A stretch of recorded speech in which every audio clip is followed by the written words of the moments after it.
안녕하십니까, 김성희 목사입니다. 오늘은 요한계시록 4강 증인에 대한 얘기를 하려고 합니다. 사도 요한은 왜 세례 요한에 주목하는가 부제로 달았습니다. 요한복음 안에서 특히 다른 복음이 아니라 요한복음 안에서 세례자 요한은 특별한 인물입니다. 사도 요한이 지금 세례 요한에 어떻게 주목하고 있는가를 여러분 주목해 보시기 바랍니다. 예수님께서 예수님의 오심에 대해서, 초림에 대해서 두 사람의 증인이 있다라고 말하면서 그 중에 한 사람을 세례 요한으로 증가하고 있습니다. 요한복음 5장 36절에 보니까 요한의 증거에 대한 부분과 두 번째 증인인 아버지께서 친히 나를 위하여 증언하셨다 이렇게 말씀하시면서 두 명의 증인이 있다는 것을 얘기하고 있습니다. 세례 요한이 그 중에 한 명이라는 것을 생각해 볼 필요가 있는 거죠. 율법에서는 어떤 일에 증인을 세울 때 두 사람 이상을 세워야 된다고 가르치고 있습니다. 신명기 19장 15절에 보니까 두 증인의 입 혹은 세 증인의 입으로 그 사건을 확정해야 된다라고 말하면서 두 사람의 증인의 중요성을 얘기하고 있습니다. 세례자 요한은 이미 말라기에서 예수님의 초림을 증언하게 되는 엘리야로서 증거되고 있는데요. 마가복음 9장 13절에 보니까 예수님께서 이미 엘리야가 왔지만 사람들이 임의로 대우했다라고 말씀하시면서 그 엘리야가 세례 요한이라는 것을 증거하고 있다는 것을 보게 됩니다. 왜 성경은 세례 요한을 엘리야와 같은 선상에 두고 있는가? 우리는 여기에 대해서 주목할 필요가 있는 거죠.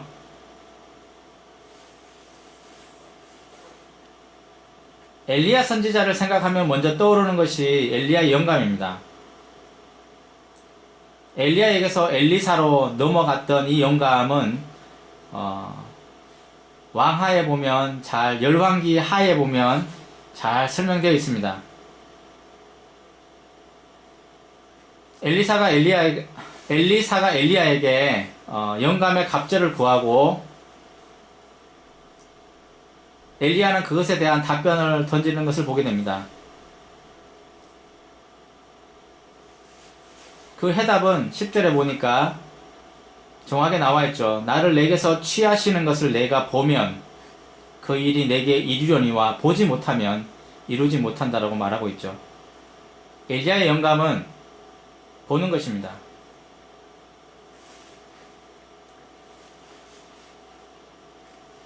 엘리야의 영감이 보는 것이라면 무엇을 보았는가 그것이 중요한 거죠. 열왕기하 2장 12절에 보니까 엘리사가 보았습니다. 무엇을 보았냐면 이스라엘의 병고와 마병을 보았다는 거죠. 엘리야의 영감이란 불말과 불병거를 보는 것입니다. 이스라엘의 불말과 불병거는 천군을 의미하는데요. 하나님의 군대입니다. 엘리야의 영감이란 하나님의 군대가 엘리야에게서 엘리사로 넘어간 것을 얘기합니다. 엘리야의 영감을 소유했다는 것은 결국은 하나님의 군대를 보고 다스리는 것을 의미합니다. 자격이 주어진 것을 얘기하고 있는 거죠.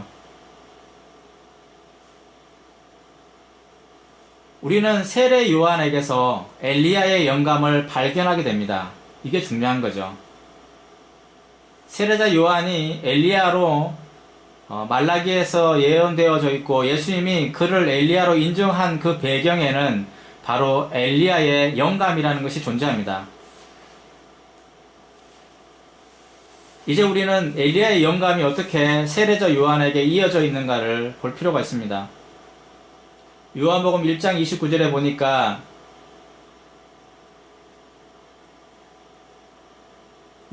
세례자 요한은 예수님께서 세례를 받기 위해서 자신에게 나아오시는 것을 보고 난 후에 이렇게 얘기합니다.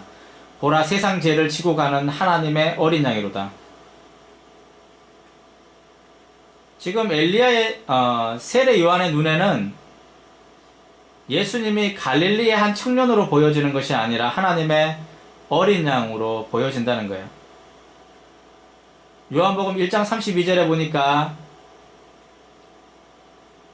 요한이 성령이 비둘기같이 하늘로서 예수님 위에 임하는 것을 보았습니다.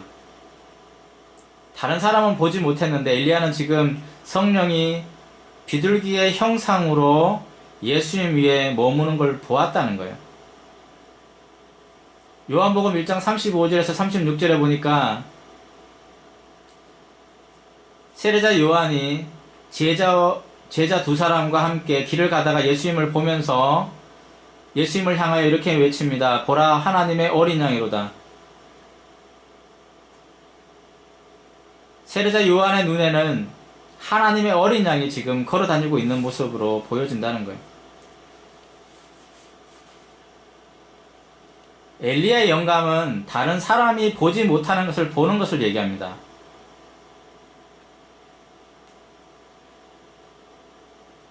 세례자 요한은 예수님을 보면서 하나님의 어린 양을 봤고 예수님을 보면서 세상 죄를 지고 있는 어린 양을 보았습니다. 그리고 성령이 비둘기의 형상으로 예수님 위에 머무는 것을 보았습니다.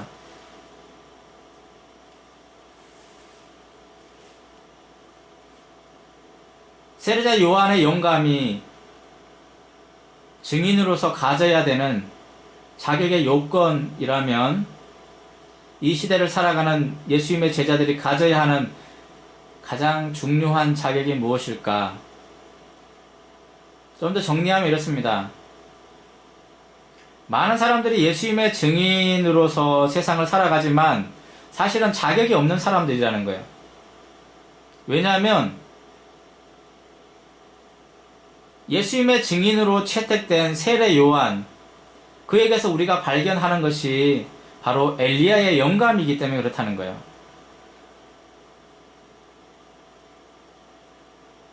하나님 아버지와 세례자 요한, 이 두 사람이 예수님의 증인으로 성경에서 기록되고 있는데 그 이유는 엘리야의 영감에 있다는 것을 생각해 볼 필요가 있다는 거죠. 다른 사람들에게 있어서 예수님은 나사렛의 한 사람에 불과했습니다. 그들의 눈에는 그냥 보통 한 사람이 보였던 거죠. 하지만 엘리야의 영감으로 보여지는 예수님은 하나님의 어린 양이요, 세상 죄를 지고 가는 하나님의 어린 양이요, 또한 성령께서 비둘기의 형상으로 예수님 곁에 머물렀던 성령께서 함께 하시는 그러한 존재라는 것을 우리에게 말해주고 있는 거죠. 엘리야의 영감으로 바라봐야만 성령을 바라볼 수 있고 성령을 볼 수 있고 하나님의 어린 양을 볼 수 있다는 것을 우리에게 얘기해주고 있습니다. 이것이 아무것도 아니라고 생각하기 쉽죠. 하지만 하나님의 증인의 자격이 이러한 것을 보는 것입니다. 다른 사람이 보지 못하는 걸 보는 거죠. 엘리야가 엘리사에게 만약 너가 보지 못한다면 엘리야의 영감을 얻을 수 없다라고 분명히 지적하는 것처럼 하나님의 증인으로서 엘리야의 영감을 소유해야 되는 그러한 사람들에게 가장 필요한 것이 있다면 엘리야의 영감이고 그리고 보는 것입니다. 이 시대는 초림하시는 예수님이 아닙니다. 재림하시는 예수님의 증인이 필요합니다. 이제는 재림하시는 예수님의 증인이 필요한 거죠. 초림하시는 예수님의 증인이 필요한 게 아닙니다. 아직도 많은 사람들은 자신이 초림하시는 예수님의 증인으로 마치 복음을 전부 아는 것처럼 그렇게 증인의 자리에 서 있다고 스스로 생각하는 사람들이 굉장히 많이 있습니다. 하지만 지금 필요한 증인은 재림하시는 예수님의 증인입니다. 그들에게 필요한 것이 있다면 엘리야의 영감이요, 남들이 보지 못하는 것을 보는 눈입니다. 이제 증인은 엘리야의 영감을 소유한 자들입니다. 세례자 요한은 처음 자신을 소개할 때 광야에서 외치는 소리라고 증거했지만, 그가 나중에 예수님을 만나고 난 후에 그의 증거를 들어보면 그는 이제 신랑을 기다리는, 신랑이 오는 것을 기뻐하는 신랑의 친구로 스스로를 소개하고 있는 것을 보게 됩니다. 요한복음 1장 23절에 보니까 광야에서 외치는 소리에 불과한 그 존재가 이제는 요한복음 3장 29절에 신랑의 음성을 듣는 친구가 되었다는 것을 우리에게 말해주고 있는 거죠. 어떻게 고독하게 광야에서 외치는 자의 소리에서 어떻게 신랑의 음성을 듣는 친구로 그가 변화될 수 있었는가? 그것은 그가 남들이 보지 못하는 것을 보고 남들이 보지 못하는 그러한 세계를 볼 수 있는 눈을 가졌기 때문에 그렇습니다. 그는 지금 하나님의 어린 양을 보고 있고 성령이 함께 하시는 예수 그리스도를 보고 있고, 그리고 비로소 예수님이 신랑 되시는 분이심을 보고 있다는 것을 우리에게 말해주고 있는 거죠. 예수님께서 태어나셨을 때 헤롯 왕은 아론의 자손들이 대제사장으로 성전에서 섬기는 것을 차단시키고 그들을 쫓아내었습니다. 쫓겨난 아론의 자손들은 사해라는 곳에 공동체를 만들고 생활했는데, 그들이 바로 우리가 잘 알고 있는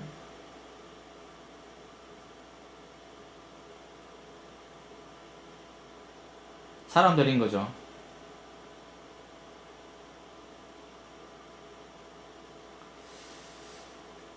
아론의 자손 중 한 명인 세례자 요한은 그 공동체 가운데서 부름을 받고 광야의 소리가 되었습니다. 사람들이 잘 알고 있는 에세네파는 이단 중에 한 종파가 아니라 아론의 정통 자손들, 대제사장들의 자손이라는 것을 우리가 깊이 있게 새겨볼 필요가 있습니다.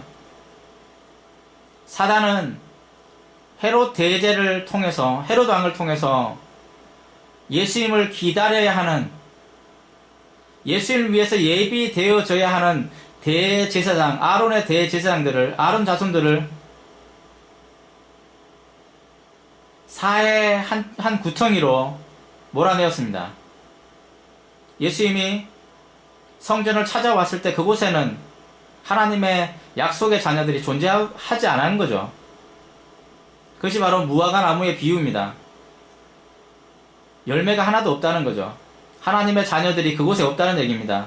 하나님의 성전에 하나님의 자녀들이 없다는 거예요. 그 이유는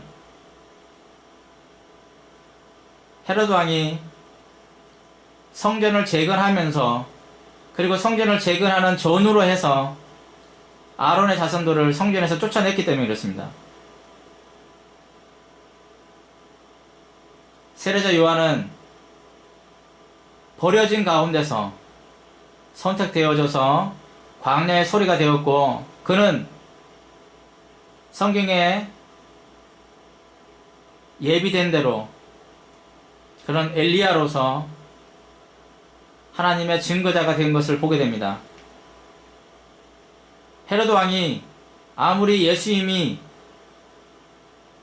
오시지 못하도록, 예수님의 거처가 정해지지 못하도록 방해를 했지만, 메시아를 기다려야 되는 사람들을 사해로 쫓아냈지만, 하나님은 세례자 요한을 그 버려진 그 공동체 가운데서 부르셔서 엘리야의 영감으로 그를 사용하셨고 예수님의 증인으로 사용하셨다는 거예요.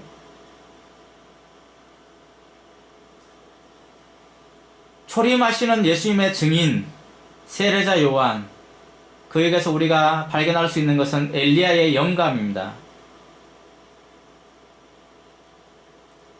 이제 재림하시는 예수님의 증인들이 일어나야 될 때입니다.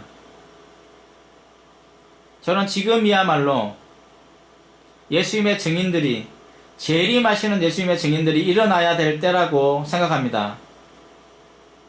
그들이 무엇을 준비해야 될까요? 엘리사의 물음입니다.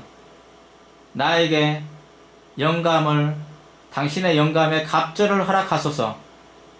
그들에게 필요한 것이 무엇일까요? 엘리야의 영감이며, 좀 더 쉽게 말하면 보는 것입니다. 저는 이제 남들이 보지 못하는 세계, 엘리야가 보았던 하나님의 군대, 이러한 것들을 볼 수 있는 눈이 열린 예수님의 증인들이 일어나기를 바랍니다. 감사합니다.